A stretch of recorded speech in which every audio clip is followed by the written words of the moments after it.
Welcome back to the Super Good, Super Delicious podcast.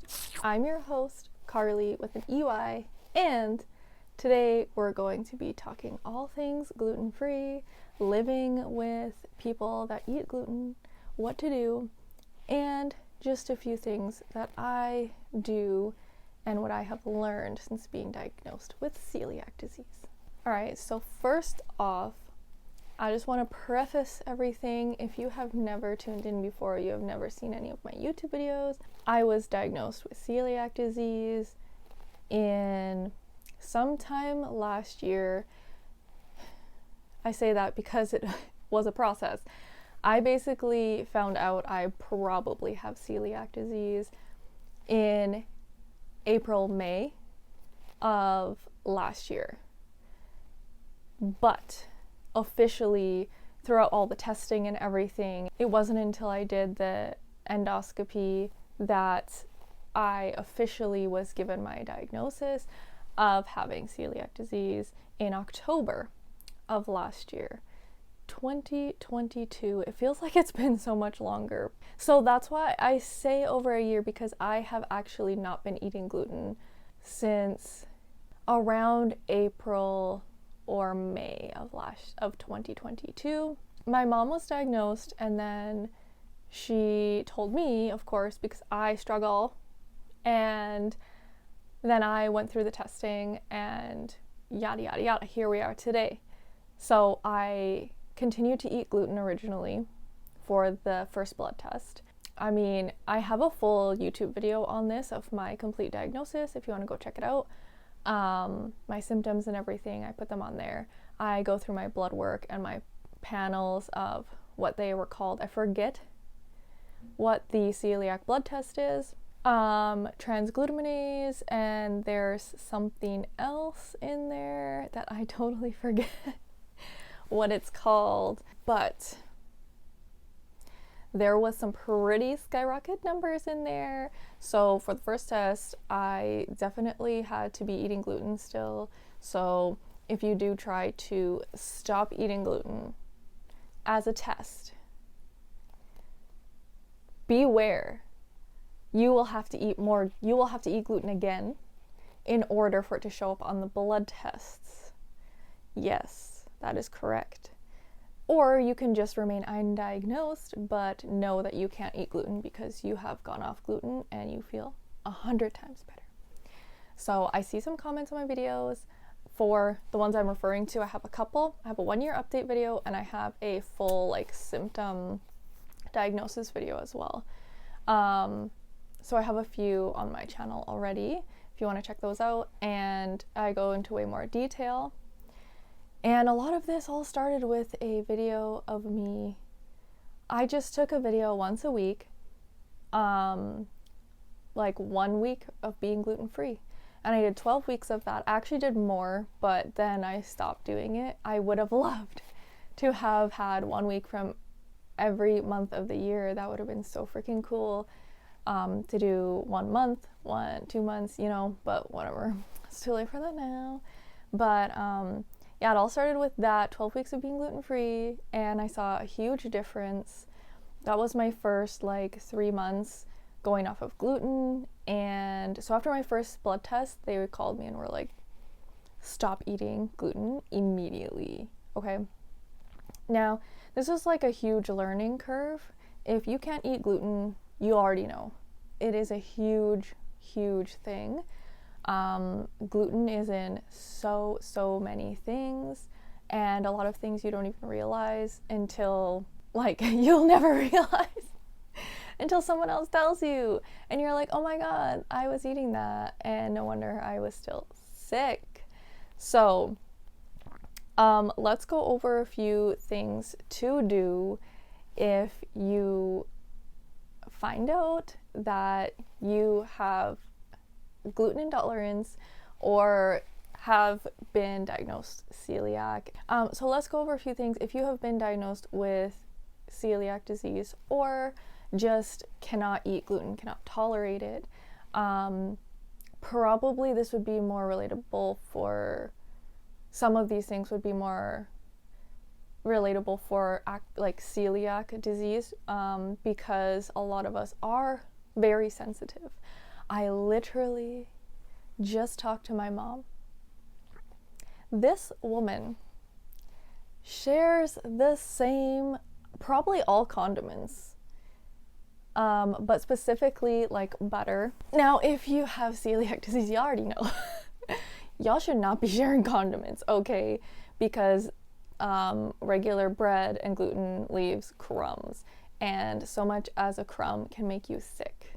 A lot of people don't realize that, but I have to say, after speaking with my mom, she's like, I don't really find like anything happens. So there is definitely levels to how bad it can be. It also depends on if your gut is healed, in my opinion, okay?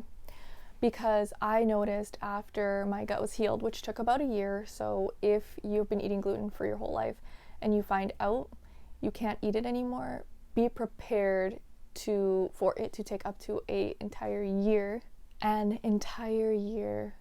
of healing in your gut. It is not, you will feel better, you will see and you will feel the benefits of stopping gluten quite quickly within a couple weeks, but that gut will not be healed. So if you accidentally get glutened, or if you eat gluten and it's only been 2-3 months, your reaction might be worse because your gut is still not healed. Whereas if you get slight contamination, after a year your gut is healed, you get a little bit of contamination from a restaurant or something like that. It could go both ways depending on you, so I shouldn't say that, but I do feel like once your gut is healed and potentially healed for years, you potentially could have less severe reactions after that fact. Because your gut is healed, because it is healthy, it is not already damaged and weakened, okay? Some people, their systems are so destroyed, stopping eating gluten does nothing. Like this one person I follow on Instagram, she was deathly ill in the hospital, and they cut all the gluten out once they figured it out, and she still was not responding. Okay, so it can get that bad.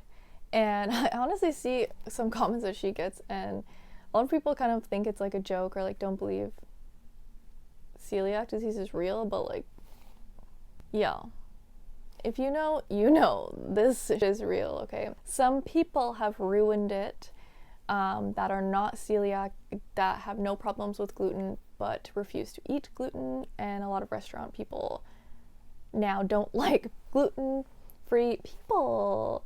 So it's unfortunate for us, but if you say you have celiac, they will take that seriously. So I would highly recommend everywhere you go to eat out, unless it is a fully gluten-free restaurant, to always say, before you order, say, just so you know, I have celiac disease, or I have a severe gluten allergy. That usually triggers them to, they change the gloves, they make sure everything is clean and clear. A new thing, if they're making like burritos, for example, they'll get like a new pan out.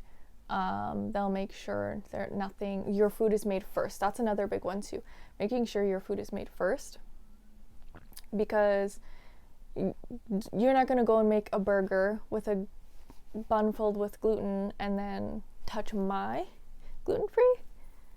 No, I think that's asking for some problems. So sometimes you have to be a little bit blunt or stern to make sure, okay, it's not something to be messed with. If you know, it sucks being glutened. I actually had an experience at a vegan restaurant, and I don't know what I was thinking, because I told them I have celiac, and they were like, just so you know, like we're not like dedicated gluten-free or anything like that. And I should have took that as my cue to not order anything that was deep fried. So they have plenty of other items. They had plenty of gluten-free options. The problem is they shared the same deep fryer. So number 2 on my list of things not to do, eat from a shared deep fryer. It is horrible, and it's really sucky too because you can't even go for some fries. Like, I love A&W fries, okay? And whenever, if we get anything, I just get a lettuce wrapped burger, of course. So I think I've always been good. I always order mine first, but I think I've always like been good eating a lettuce wrapped burger from A&W. But I have eaten fries before, and it's just nowadays too risky. I was a little riskier before, but now that my gut is golden, okay, I don't like to do that anymore. I don't like to play around like that. Okay, so I will go to like New York Fries, which is like strictly fries. I know they have buns, but like they're not going in the deep fryer, so and nothing else is going in the deep fryer, so I trust them. But yeah, pretty much anywhere else I do not trust for fries unless they have a dedicated gluten-free fryer. Okay, y'all. Okay. Which is really unfortunate because we love us some fries.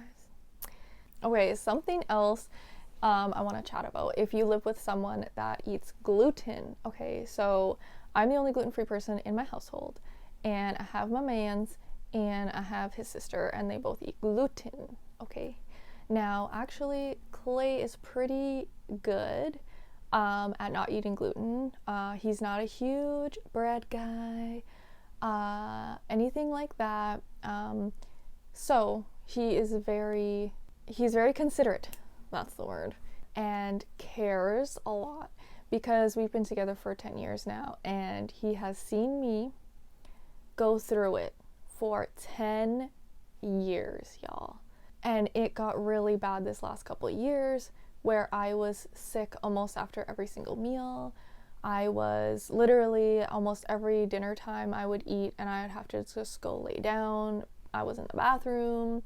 I was just so uncomfortable all the time. It gave me really bad food anxiety. So if we ever went out to eat, I was just so scared I was going to end up sick and having to run to the bathroom and then just feeling like garbage and needing to just lay down. And like, you don't want to do that when you go to your family's house for dinner. Not cute. Sorry guys, I don't feel well like after eating a bowl of pasta or literally anything. It was so bad. So he's extremely considerate, and if you do have a gluten allergy or any food allergies, I highly recommend leaving your person who is not your person because they are not considerate. Okay, unless you've been married for like 50 years, okay, that's a little bit different. If your partner is not considerate about your food allergies, dump his ass. You do not need that kind of negativity in your life, okay? That is one thing I will say. If he wanted to, he would, okay? And Clay's made a lot of great efforts in trying all of the things that I make. So gluten-free pastas, gluten-free breads, etc., etc. There's so many good things that he's like, wow, this is really delicious. And in fact, my local gluten-free bakery, I'm so sorry to everyone that doesn't live in St. Catharines or Niagara region. My gluten-free bakery makes the best gluten-free bread that exists. That's probably gonna go to the grave with me. There is nothing better out there. Definitely nothing store-bought will compare. And they do make vegan and non-vegan gluten-free products. But they even say the vegan is actually better. Can you believe that? What a coincidence. He likes my gluten-free bread more than any other store-bought bread that he's had. Non-gluten-free. Okay, that's saying something. The gluten-free pastas kind of suck, okay? My favorite brand is Catelli, but for the most part, I almost always, I think, overcook it slightly where the noodles fall apart a little bit. If you are too rough with mixing, say you're making something that requires mixing the pasta together, it will fall apart. Spaghetti, you will never get a nice twist long. It will break. Not into tiny pieces, but it will break. It is just slightly annoying, but the flavor there is good. It gives an al dente almost permanently, so it's good. It's good. I have picked up a couple boxes of different pastas, so we're gonna do a taste test of different pastas over the coming weeks, and we're gonna try some stuff out. I think it's called chickpea based, I'm pretty sure, and I forget what the other one is, quinoa something. We have tried a few different lentil pastas because they are much higher in protein, so those are fun. They're more pricey, so if you are looking for less expensive options, go for the Celiac brand. That's what I prefer. The brown rice pastas we do not enjoy ever. Maybe people out there do, but they just don't cook the same, they don't taste the same, they have like that dirt flavor. We don't love the brown rice pastas, but I will definitely be making an update, either video or podcast episode, when I go ahead and try a bunch of different gluten-free pastas, because I'm just gonna stock them up over the coming weeks, and we're gonna try them down, knock them down, and see how they cook, see how they taste, texture, yada yada. So let me know if you want that I think it might do better in a video form only instead of podcast, so you can actually see the pasta, you know what I'm saying? So I think we'll do that. Clay really likes his wraps, and I don't blame him because I don't really like wraps, but sometimes I would like a good burrito. Okay, y'all. I'm going to try Promise, the brand. I'm going to see if their wraps are vegan, and try them. I've heard they're really good. Again, shout out my girl Danica. She puts me on to gluten-free finds that are delicious. So once again, shout out, because I need to go find those wraps and try them. So that's one thing. And the thing is, I don't really mind having wraps in a shared kitchen because wraps don't have crumbs. They're not gonna just crumb everywhere, because I am a person that gets really OCD and really hyper fixated about germs and a bit of a germaphobe. So to me, gluten is like germs, okay? Gluten to me is like a bacteria that will kill me. And then I get really freaked out and I just need to wash everything. I need to clean everything, and everything is dirty and gonna kill me. So this is how I see things. I get really paranoid, but like I have been sick for years and not knowing why, okay? So when you come from a sickness and you never want to go back there, it's easy to understand, you know? So I don't mind having wraps in the house. I don't want to be that person that's like, you're not allowed to have any bread or gluten in the house, blah, blah, blah. Well, you know what? You should, to an extent, be that person, okay? You should not just have to change your life and cater to the other person, vice versa, they shouldn't cater to you. So there should be a good compromise between the two of you on what you're comfortable with and what you're uncomfortable with, okay? That is my tips on living with a partner. There's probably way more, but I'm just gonna try and keep it short. This is gonna be super long probably because I just felt like chatting. So I thought, let's just chat about being gluten-free. I'm not following a strict protocol, as you can probably tell. Okay, this I find really funny. So I made a video, you might have seen it, a little hack video, because I was like, I'm a genius, obviously, where I had frozen bread. So if you are gluten-free, you know, you mostly keep your bread in the freezer because you don't want that going bad, because it goes moldy fast, and also it costs some money, okay? It ain't no $2 bread, okay? So we need to save every last bit of that bread in the freezer, and we just take out what we need, okay? And then we defrost it. So if you're like me and you are a last minute person, or you're like, I could go for a sandwich, but your bread is frozen. Well, my friends, I made a little hacky poo. It actually started with my father. My father's like the most forgetful person. The amount of times he told me when I visited last, just eat some chicken. Dad, I don't eat meat, remember? I have been vegan for over 5 years. And he, every time, okay, I mean, we do live across Canada from each other. And since I've been vegan, we have lived across Canada from each other. So I understand why he would forget. I don't know if your dad is like my dad, but if he is, this will be so relatable to you. I used to turn the oven on like, whatever, just preheat it to 350.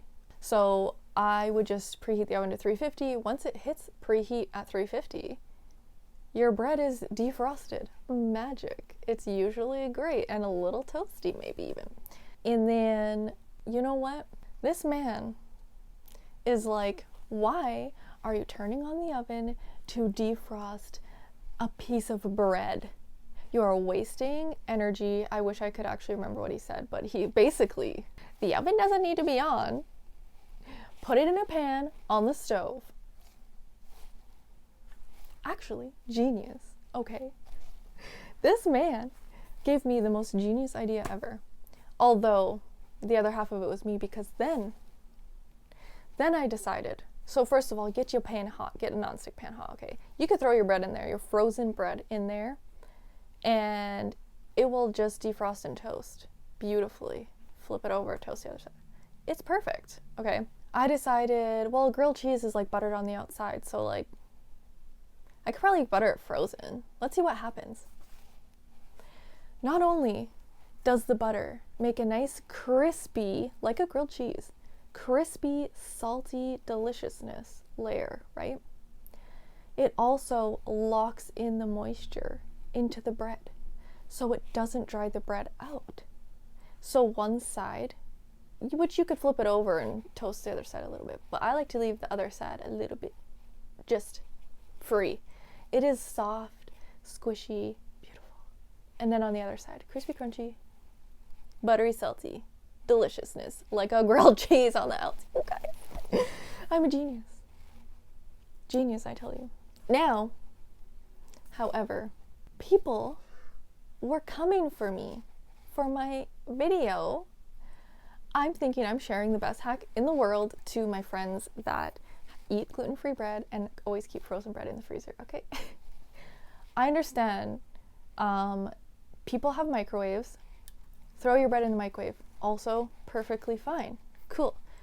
There are toaster bags. You could just put your bread in there and put it in the toaster. The audacity. Someone told me to buy my own toaster, a separate one. Who on earth wants 2 toasters in their house? Not me. So anyways, that was one comment that stuck with me. But you could use the toaster bag, put the toast in the toaster, the shared toaster, that's fine. That is what people do, and then microwaves. I enjoy the crispy crunchy, the salty buttery outside of my bread, okay? I will never do it any way else. Never. It is perfection for any sandwich. Do what you want, okay? Don't have to do it my way. You might not like it that way.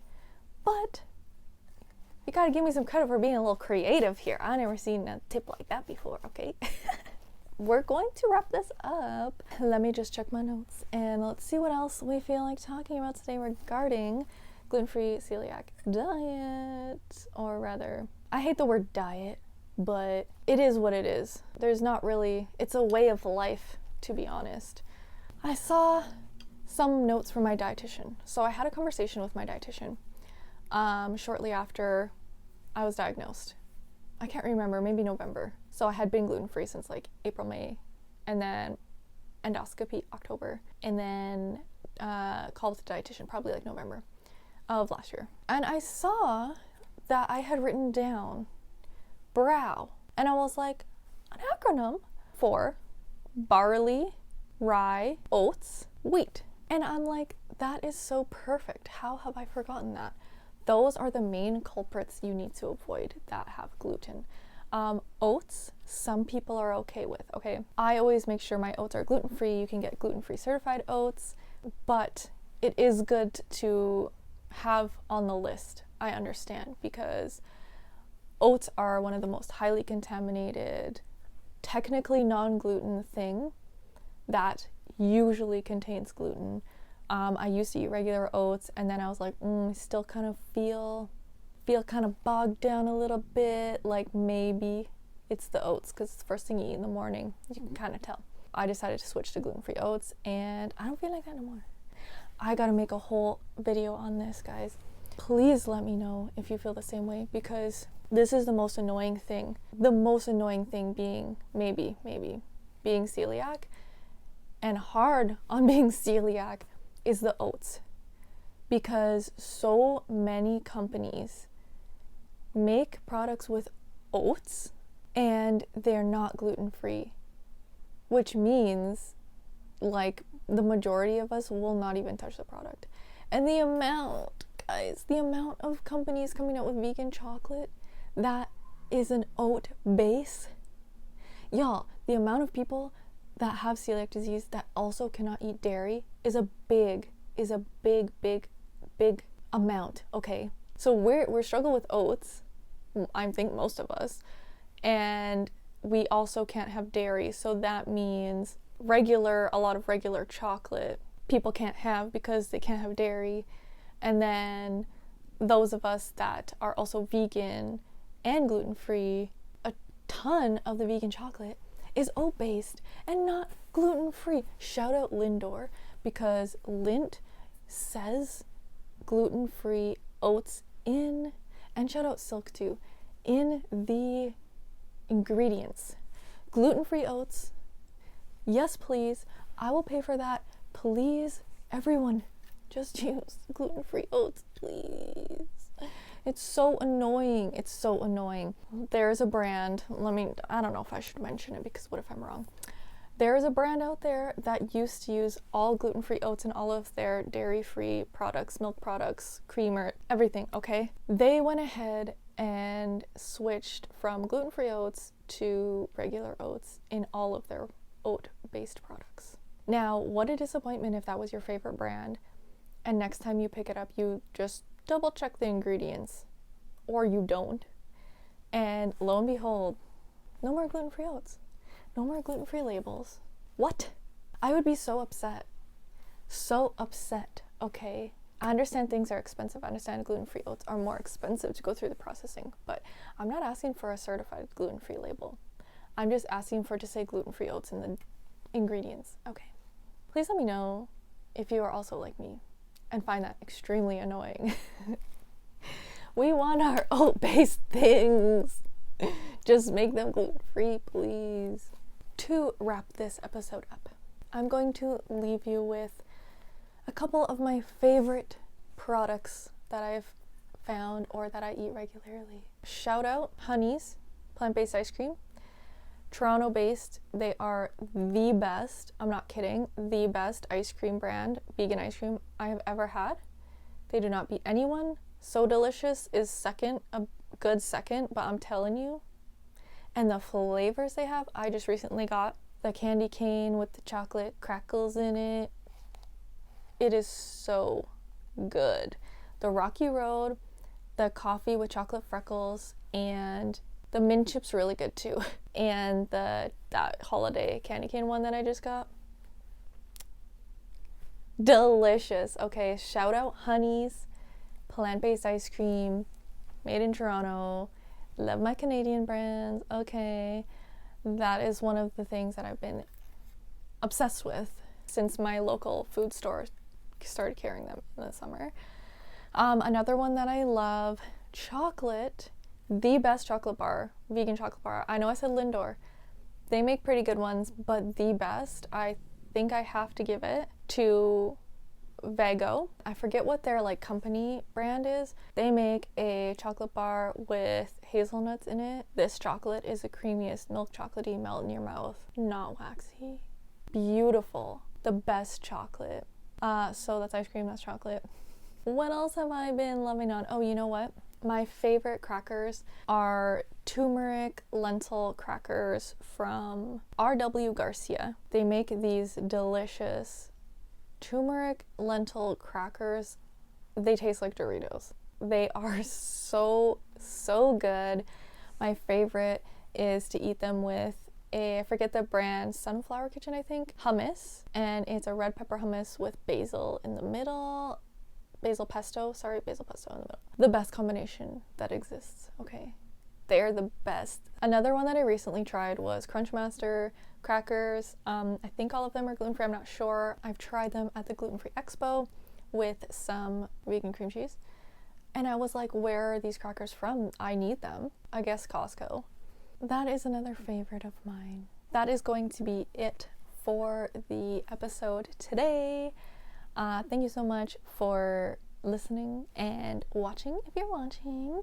I very much enjoy just chatting away to my phone, pretending y'all are on the other side. So I hope you learned something. I hope you got something out of this gluten-free episode. I was hard on the celiac disease today. Okay? But your girl is getting hungry.